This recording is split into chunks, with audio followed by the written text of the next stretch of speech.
Hello everyone. Today we are going to talk about the part 5 of the mental health curriculum that we're designing. Today we're going to talk about the mental health evolution from the ancient era to now AI powered mental health or AI supported mental health. So my name is Joey. I practice AI. So I'm from the IT sector. So we are using the most advanced technology, and we are assisting mental health right now because it's also my advocacy. And yeah, it's been affecting a lot of people today. And these are the contents that we're going to talk. How is mental health being done during this era? So we have the ancient era, classical era, medieval era, enlightenment era, post-war era, and right-based era, and AI powered. Today is the AI powered era. So for the ancient era, spiritual forces and rituals guide healing. So in prehistoric era, that's 3000 BC, cave paintings and burial rituals suggest early belief in spiritual causes of suffering. Healing likely involved chants, herbs, and symbolic. And then in Mesopotamia, mental distress attributed to demonic possession or divine punishment. Healing involved priest, incantation, and temple rituals. In Egypt, emotional imbalance seems as disruption of bodily and spiritual harmony. Healing included dream interpretation, music, and spiritual cleansing. In India, which is around 1500 to 500 before Christ or BC, mental health is tied to karma and dharma, and Ayurvedic texts describe emotional state and prescribe meditation, diet, and herbal remedies. And we are still using that right now. Meditation. That's an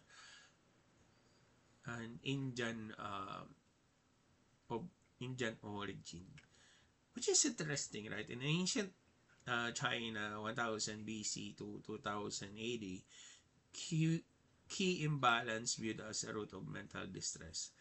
Healing involved acupuncture. We're still using that now. Herbal medicine and confusion, moral alignment, and key is still a principle in martial art that is used in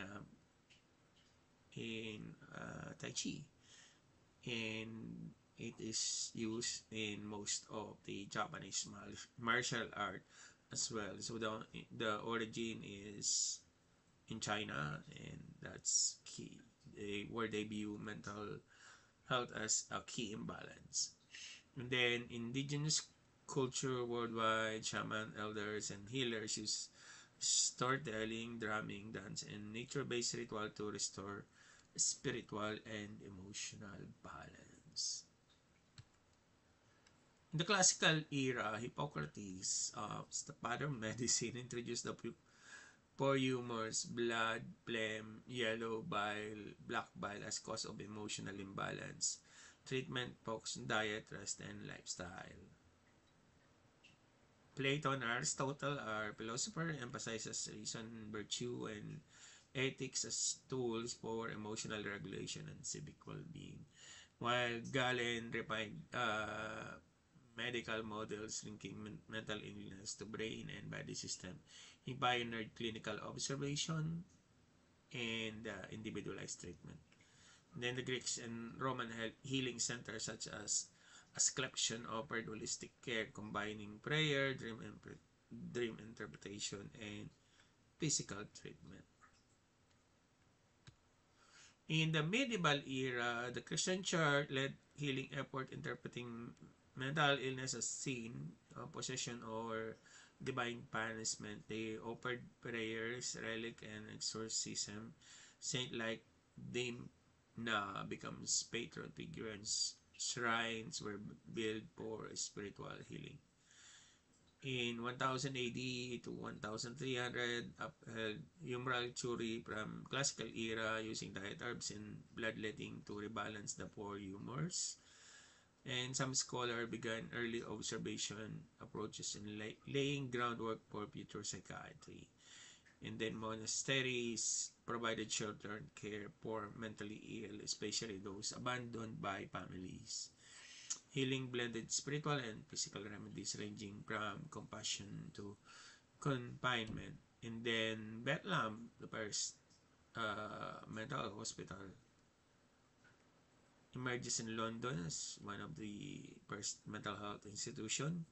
This early asylum focused more on containment than treatment, reflecting growing stigma and fear. So if you have mental health issue, you will be confined to Bethlehem Royal Hospital. Then communities across Europe and Islamic world responded to mental illness with varying degrees of care or punishment. In some offered ritual healing, other reinforces stigma through isolation and moral judgment. That was what's happening during the medieval era. And then we have the Enlightenment and Asylum era. So, in this reason, reform and confinement reshaped mental health care. So, reformers and philosophers challenged the supernatural view, promoting reasons and human dignity. Thinkers like John Locke emphasizes the mind as a rational entity, influencing early psychological theory. And then physicians in 1600 to 1700 began treating mental illness as medical condition. At Bethlehem Hospital in London, the appoint the medical keeper in 1619 marked a shift towards clinical oversight. Then, hospital and asylum expanded across Europe. Institutions like Charenton in France and Bethlehem in England become central to care but often prioritize confinement over healing.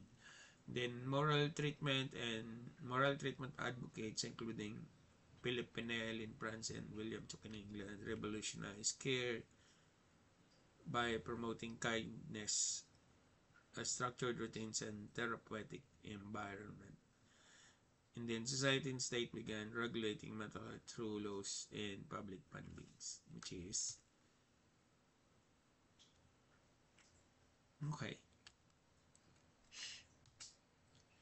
And then we have the post-war era and trauma reform and federal action reshape.